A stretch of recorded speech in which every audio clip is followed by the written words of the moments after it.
I came to Colorado and found out this place is pretty fantastic. So, Did you say better than North Carolina? I don't know that I would say better, certainly different. Sure. So, Yeah.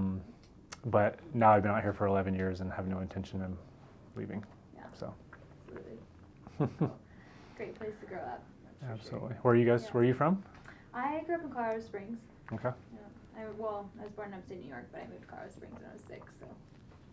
When I flew out here, it was springtime, or I guess it was summertime, trying to start my internship. And when I had interviewed, it was in the winter. So when I interviewed, there was snow on the ground. Everything looked beautiful.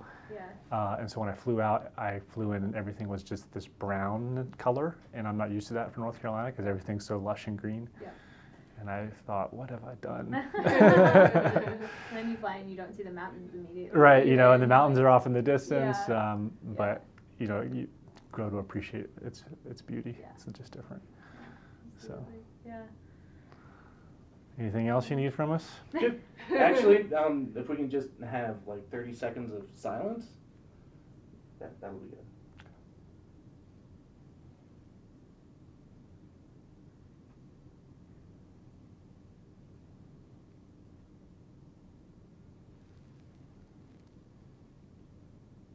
Okay, that's enough.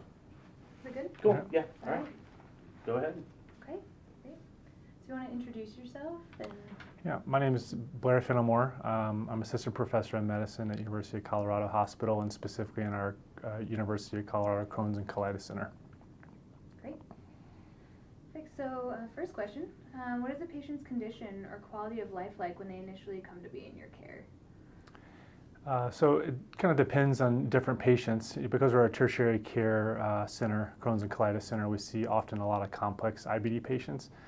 And so generally speaking, they've often been seen by providers in the community. They're failing medications, and that's kind of the reason that they're coming to see us for a second opinion as to what the next steps are in trying to get them under control. And because of that, they're often very sick, often sicker than your run-of-the-mill patient that might be presenting as a first presentation for IBD or earlier in their course.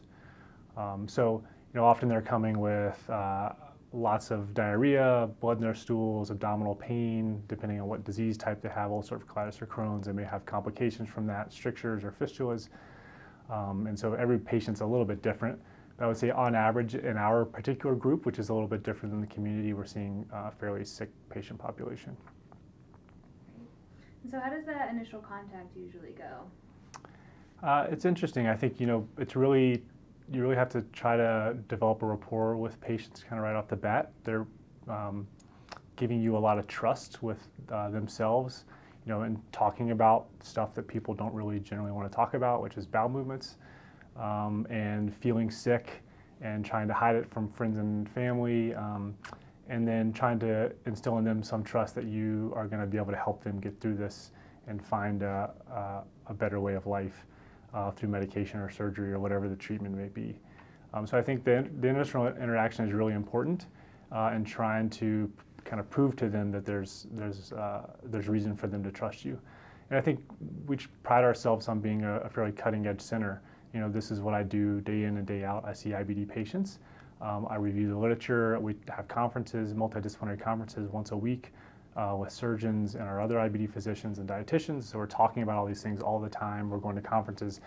So I'm trying to stay on the front end of this for myself and for my patients. And so one of the things is trying to communicate to patients what we might be able to offer differently than other providers have been able to offer. And some of that will allow us to be able to give them medical options that might not have been readily apparent before. Sure, right. So do you find this interaction to be a little more difficult because the system has failed them in a sense? Yeah, I mean, absolutely. And some patients in particular, they feel like they were not listened to or, you know, kind of pushed aside for a long period of time, or their kind of thoughts and concerns weren't appreciated by previous providers. And so trying to let them know that we're going to be different than that. And there's a variety of reasons why, you know, they have those feelings. One, it may be true that their previous provider wasn't listening to them or responding to them in a quick enough manner that was appropriate for the situation. It could be that there was just a mismatch in personalities between different providers. and not every patient interaction is going to be the same or work with certain providers. It's a really kind of a mutual relationship that has to work. And so I think there's a variety of kind of preconceived notions that patients present with. And so part of that initial visit is understanding what those preconceived notions are, previous experience, which are kind of shaping their view on the physician-patient relationship, and trying to work through this. Can I get you to take a drink of water? Yep. Am I having smacking on it? There's a little bit. There's a little bit. It's not bad. I'd be smacking. Great. All right. So I know it's a little bit unconventional from what you're telling me, but when you initially see a patient, what symptoms first cue them to seek care, or what your experience has been? Yeah, I think it depends on ulcerative colitis versus Crohn's, and the presentation is a little bit different for each, but very often they present with similar symptoms, and those are often abdominal pain, cramping, frequently bloody diarrhea is a common one. And it's usually a kind of an insidious presentation, so it's not something that I was fine one day and the next day I'm totally not fine. It's something that's been brewing. They may have been trying to avoid kind of coming to terms with the fact that there's clearly something wrong, until it progresses to a point where they kind of have to present. You know, some Crohn's disease in particular can involve areas that are just in the small intestine, which is far away from you know, the colon and the distal colon, which disease often causes diarrhea and bleeding. And so patients with Crohn's disease of the small intestine might present just with abdominal pain or bloating, so a lot more vague symptoms. And because of that, often you can have delays in diagnosis, because in that particular situation, the symptoms overlap with so many other things. In a young patient, in particular, IBS is very common, or irritable bowel syndrome. And so there could be delays in diagnosis because of that. So I think you have to have a high index of suspicion, and it's easier when there's very obvious symptoms like diarrhea and bleeding. It's less easy when there's not. Great. All right. So, what are the patient's concerns? What are their goals for medical treatment? I think patients' concerns often, hopefully they match up with the physicians, although they certainly don't always match up with the physician's goals. Really, I think at heart, they just want to feel better. They want to get back to the way they were, and they want their symptoms gone. They want to live a normal life. Often that, in an ideal world, that would be off medications and go back to the way that things used to be. Unfortunately, that goal usually isn't achievable. Not to say we can't get them back to the way they used to feel, but often that requires medications and continuing medications to keep it that way. You know, we don't currently have a cure for IBD, but we do have very effective medications for patients that can put them into complete remission, so that their colon now looks normal again. They have no symptoms, but they generally have to stay on those medications to continue to feel that way and not flare again.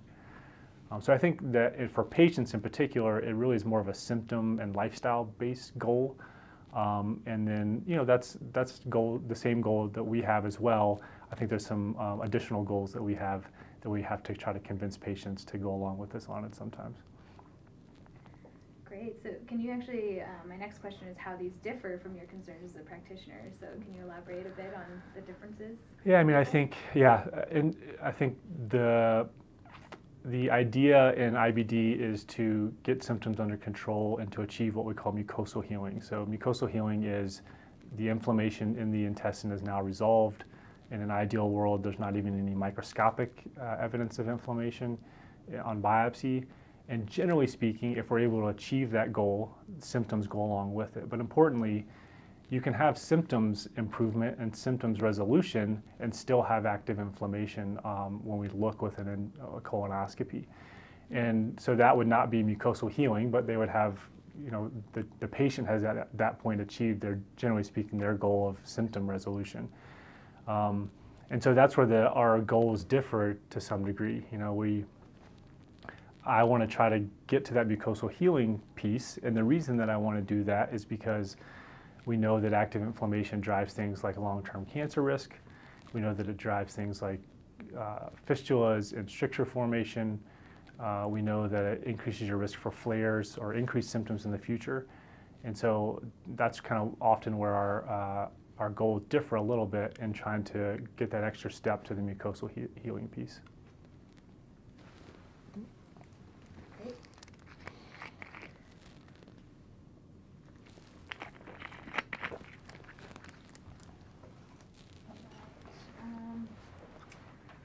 So what are some common fears and reservations that patients with IBD have that prevent them from seeking and implementing medical care?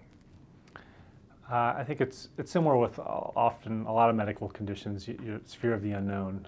So, as I mentioned, there can be a delay in diagnosis, and this is typically an insidious onset. So this has been going on for a while. It's been brewing, and patients are just trying to ignore it because they're worried about what's underlying their symptoms and what that means for the future. And so I think that patients don't know what to expect when they have a diagnosis of ulcerative colitis often. They don't know what that diagnosis means. They don't know if they require surgery, medications. If they do require medications, how often they have to get those, what kind of labs do they have to get, how often they're going to have to see their physician. Importantly, can I go to school? Can I go on vacation? Can I swim with an ostomy? I mean, so there's all these different factors that kind of play in. And as a physician, our goal is to try to help them understand what effective treatment can help them with, and how that it certainly is going to impact their life in some way.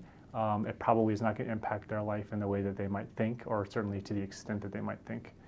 And I would say, generally speaking, once patients finally feel well, they often will tell me, I can't believe I didn't do this before. And it's because of these preconceived notions about what the future of kind of the unknown is. So. Great.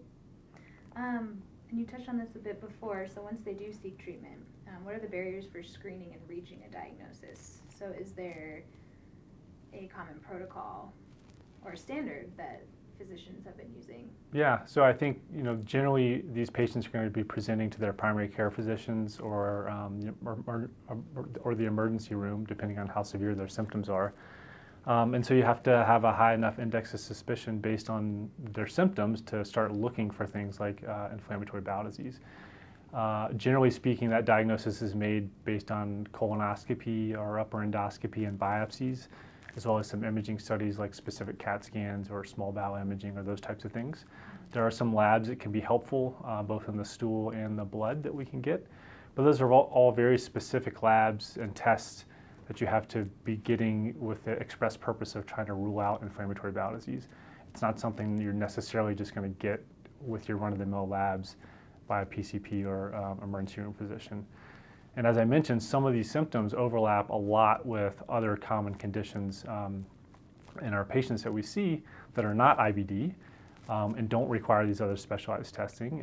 And so, patients may not get the initial testing that they need, or it may not be appropriate at that time, and then can kind of fall off the map or fall off the radar and kind of continue to have symptoms and ultimately delay a diagnosis, and might reach a point where things are now so severe that they get hospitalized to make the diagnosis.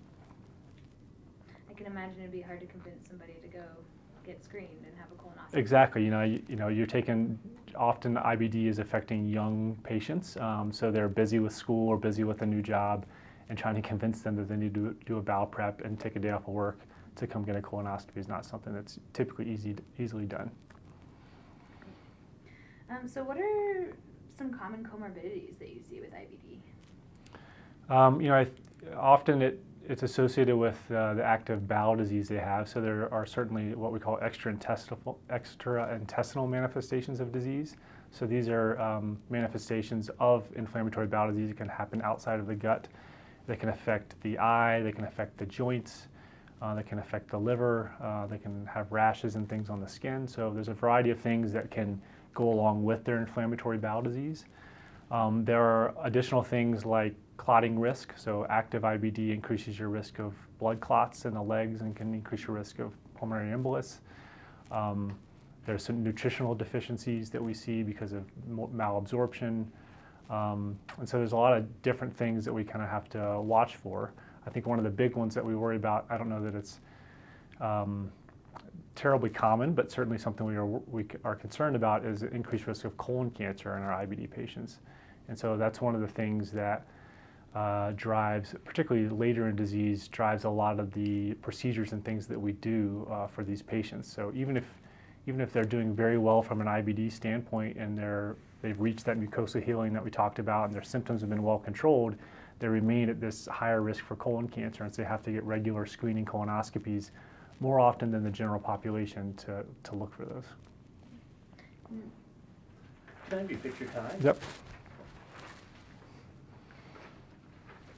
While we're doing that, I'll just get some drink. Sounds good.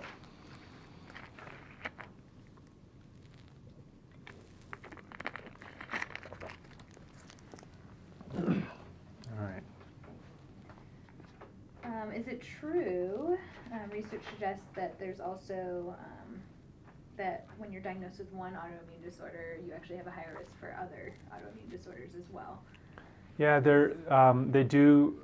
Inflammatory bowel disease does run with some other autoimmune type disorders. I think it's not quite as clear as some of the other autoimmune clustering that we see, but absolutely they're at higher risk for some other autoimmune disorders.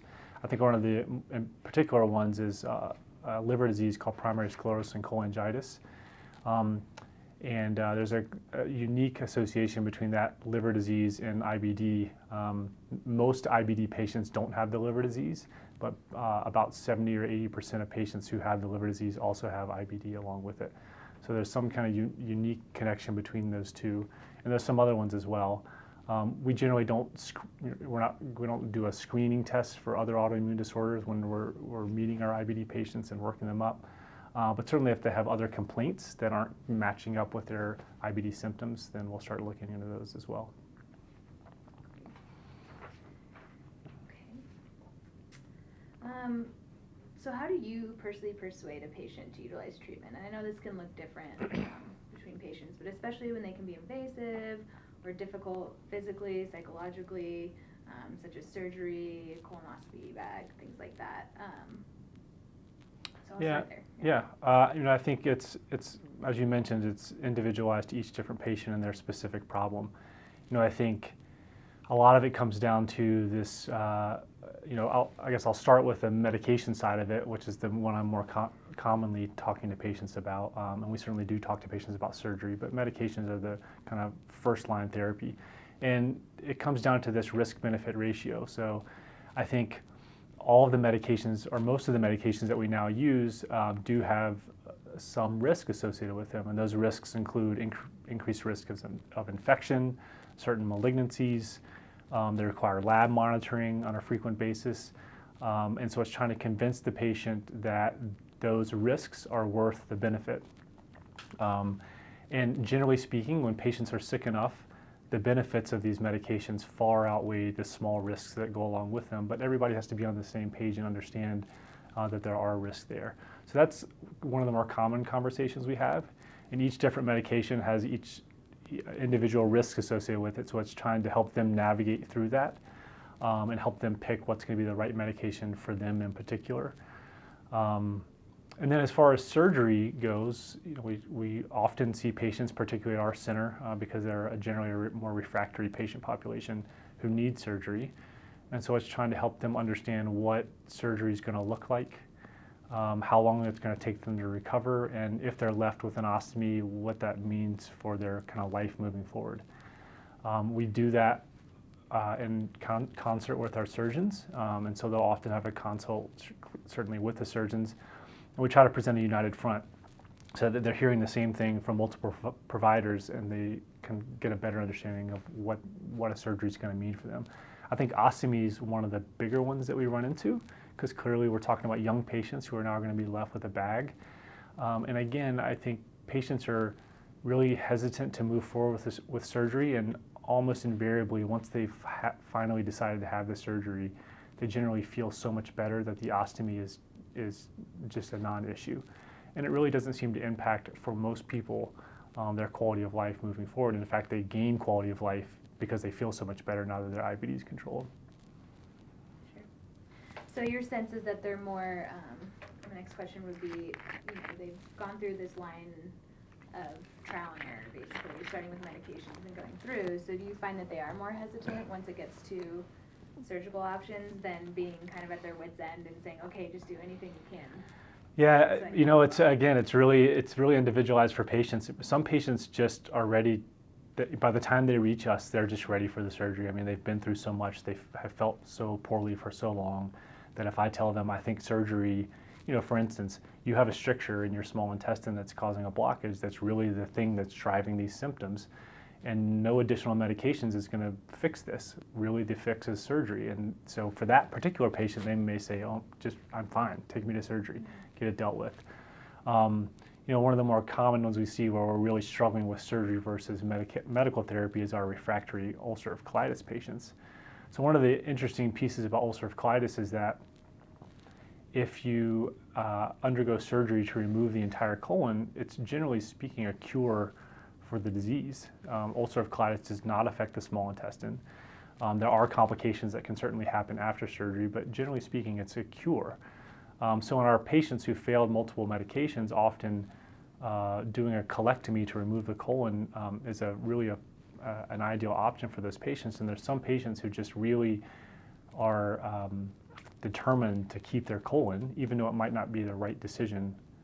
And so those are really difficult discussions to have with patients to try to help them understand either, I don't think additional medications are going to work for you, or really you've already cycled through all the medications, there really is nothing left for us to try. Surgery is the next option, and trying to help them come to grips with that idea. And the disease can progress, correct? So it can move. Yeah, so if ulcerative colitis can start, well, I'll back up and say that ulcerative colitis always involves the rectum and can involve as much of the colon above that as it wants to, and it does so in a continuous fashion. But patients can present with just disease isolated to the rectum, and then at a later date it involves the whole entire colon. I would say for the majority of patients, however, the disease they present with is what they kind of continue with down the line. Crohn's disease is a little bit different. It can evolve anywhere from the mouth all the way through the anus. And as I mentioned, that surgery can be a cure for ulcerative colitis in removing the colon. We know that in patients who undergo surgery for Crohn's disease, it almost unanimously comes back at the site where they've sewed the two pieces of bowel together. So it's not curative in that particular situation. And so, I think trying to help patients understand that even if you go to surgery, this is very likely to recur. We're going to need to continue on medical therapy afterwards to try to help prevent that from happening. Great. So as a physician, I'm sure you have the ideal lineup, right? You're like, okay, we're going to try medications, we're going to do surgery. So that leads us into some of the financial barriers that patients see, the financial cost of medical treatment and care for patients with IBD. I don't know if you deal with that on a personal level when you're talking to patients, but what are some of the financial barriers that you come across, or your patients come across? Yeah, I think the biggest financial barrier now in IBD is the cost of medications. So we're in a great position currently with an increasing medical armamentarium that we have, and there's more medications coming on the pipe with new mechanisms that are going to treat disease and try to help these patients. The downside to all these brand new medications is they come with a very high cost. And so each individual infusion for these biologic medications that we can use are multiple thousands of dollars. And these patients are continuing these, if they're working, really on an indefinite basis every few months or every month. So the costs can rise in a dramatic way very quickly. So really you have to have insurance coverage to be able to afford these medications. And if you don't have that, then our medical options are really limited because the out-of-pocket costs for these biologic medications is just more than any patient could really afford. So I think, it's as I mentioned, a unique scenario where we have a lot to offer patients, but we have to have the financial and insurance backing to be able to offer those to patients. And so we absolutely see this in our clinic in patients that either have insurance that isn't sufficient to cover a certain medication, or have insurance policies that exclude certain medications, or just don't have insurance at all. And in those particular patients, our options are really, really limited, and it can be very difficult to try to help figure out what the right medical strategy is going to be. And in those patients, doing a surgery might be the best option. You know, we can get rid of the disease right now. It may come back, but at least we have an option, a short-term option to try to get you under control. That's not going to, equal the cost of these long-term medications. That's not to say that doing a surgery is a cheap endeavor either, but it's certainly a possibility. Long term. Mm-hmm. And can you go over real quick kind of what the pyramid looks like for treatment? Yeah, so we have different treatment strategies, but generally speaking, the kind of lowest rung medications that we use are our mesalamine or 5-ASA medications, which are pills that coat the inside of the colon and can have an anti-inflammatory effect. They have a great safety profile, and they can work for some patients, but for our more severe patients, they just aren't typically effective. Additional medications we use are prednisone or steroids, which are very good at controlling inflammation, but they have really severe long-term side effects. So we try to use them for the shortest period possible and avoid complications related to long-term use. We have a class.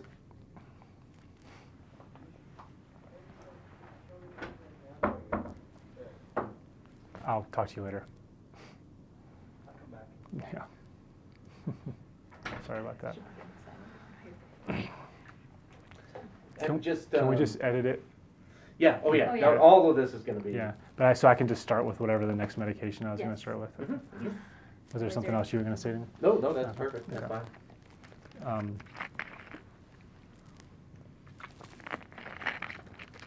fine. Fix the tie again. So the next rung of medications would be immunomodulators. So these are drugs that suppress the immune system that either you take by pill form or injectable form. And then the newer medications that we use are our biologics. So the first class of those that came out are called anti-TNFs, and these are antibodies that we either infuse or inject into patients that bind up pro-inflammatory cytokines and can help treat disease. There's been additional ones that have come out that work in different ways. So what we call anti-integrins that block white blood cells from going to the colon or intestine and causing inflammation. There's some newer therapies that target newer cytokines, but they generally work in similar ways, which are infusion or injection of antibodies that target specific proteins or molecules. And I'm assuming, so surgery is the last part, and cost usually increases with each step up. Exactly right. Yeah. So certainly our lowest, as you're lower on the pyramid scheme, the costs continue to rise as you go up. I think surgery historically has been at the top of the pyramid as kind of our last ditch effort to control disease. I think that's probably not the right way to think about it. And certainly I think surgery can be inserted earlier in the disease course to help manage disease and have a better outcome in the long term. I think when we, as a physician, we try to be cognizant of these costs. I'm not going to put somebody on a more costly medication if I can get away with a less costly medication and achieve the same outcome. But what we know is that controlling inflammation is the name of the game, controlling symptoms is the name of the game. And if I need to bump up to achieve that goal and mitigate long-term risks with these patients, then that's going to be in their best interest. And so that's when we'll go to a higher, usually a more efficacious medication, but that often comes with additional cost. Okay, great. And putting a patient into remission is not necessarily curing the disease, correct?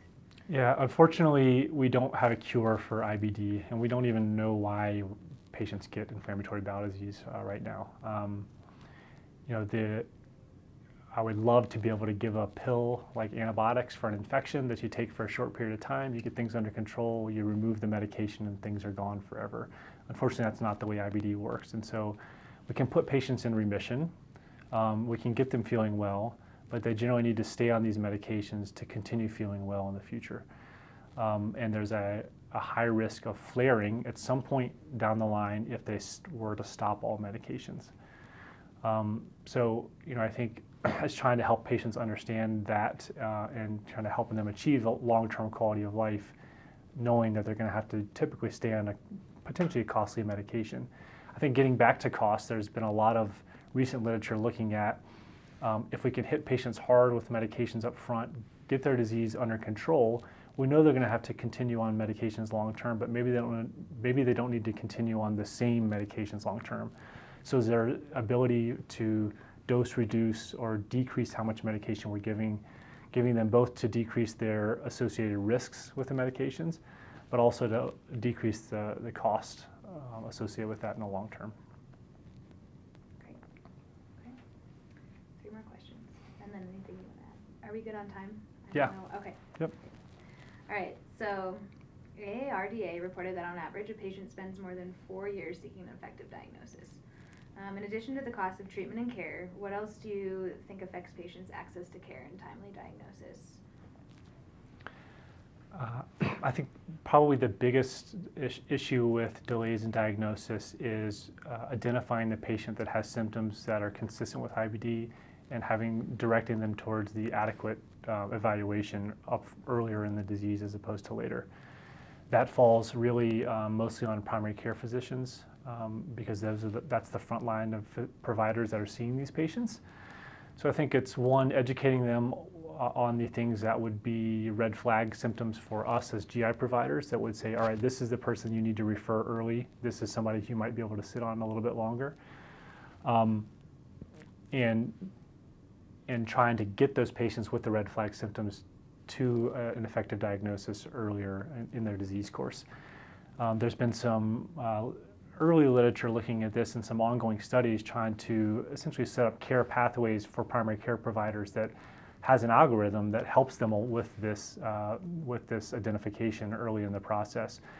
And with the understanding that we might be screening some patients that do not have inflammatory bowel disease, but we're going to have a larger catchment of patients that do, so that we can identify them early and get them on effective treatment and feeling better earlier. Great. What are some common misconceptions about IBD? I think from a patient perspective, one that we very commonly see, particularly here in Colorado, is the idea or the interactions between diet and inflammatory bowel disease, and this idea that really diet is a major driving force behind inflammatory bowel disease, and that if I can just change the way that I eat, that I will be able to control my disease and not require any of these medications and control all of my symptoms. I'm not suggesting that diet is not important. It absolutely is. I think it would be naive to say that diet doesn't play a role, but we don't know enough about diet to be able to say, if you eat this, you're going to cause disease. If you don't eat this, you're going to improve disease. And I think diet can certainly go hand in hand with our medical therapies, but it really needs to be a combined treatment strategy and not this foregoing all medical therapies in favor of dietary therapy alone. I wouldn't say that a lot of our patients do that, but we have this discussion very, very often in our clinic and trying to convince patients that I'm not ignoring diet, but what I need you to understand is that's not going to be the end-all be-all treatment for this.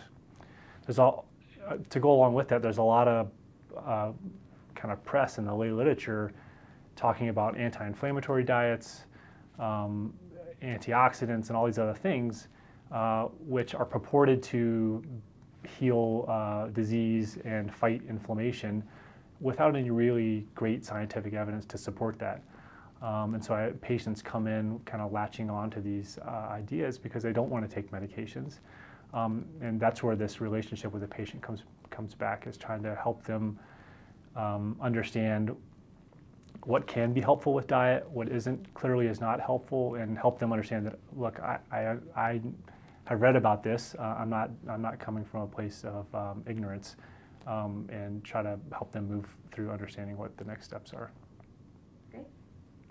And leading back to the physician-patient relationship, do you think that these misconceptions can lead to clinical error as far as how the patient views their own symptoms? Yeah, I think that, diet, using diet as an example, we have patients that, say, I'm not going to do medications, I'm going to do diet alone, and then they come back sick with complications because really the diet wasn't the right answer for them all along. There's other things that can happen with patients that aren't dietary related. As I mentioned, all of these medications that we use have some risk, some more than others. And patients are really hyper aware of those risks, and right for good reason. But we have to put those risks in perspective, and they're generally pretty small. But patients can become focused on the risk and not the reward of the medication or the benefits, and in doing so, stop medications early, stop them inappropriately, and that can lead to flare, that can lead to complications. Another important piece about the medications is that, particularly with our biologics, if you are on the medication and you stop it, you can open yourself up for a window where your body now starts to attack the medication. And so if we try to restart it, the medication no longer works. So you might have a medication that was working just fine that you've now stopped, and now we can't use it again. And we have a limited armamentarium to begin with. And so that's really important for patients to help them understand, if you make these decisions without consulting us, there are real and significant consequences that can come along with it. That's all I had. Okay. Diana, did you think of anything that you wanted to bring up, or a question that wasn't addressed? There was one, but I'm gonna have to go back to my notes.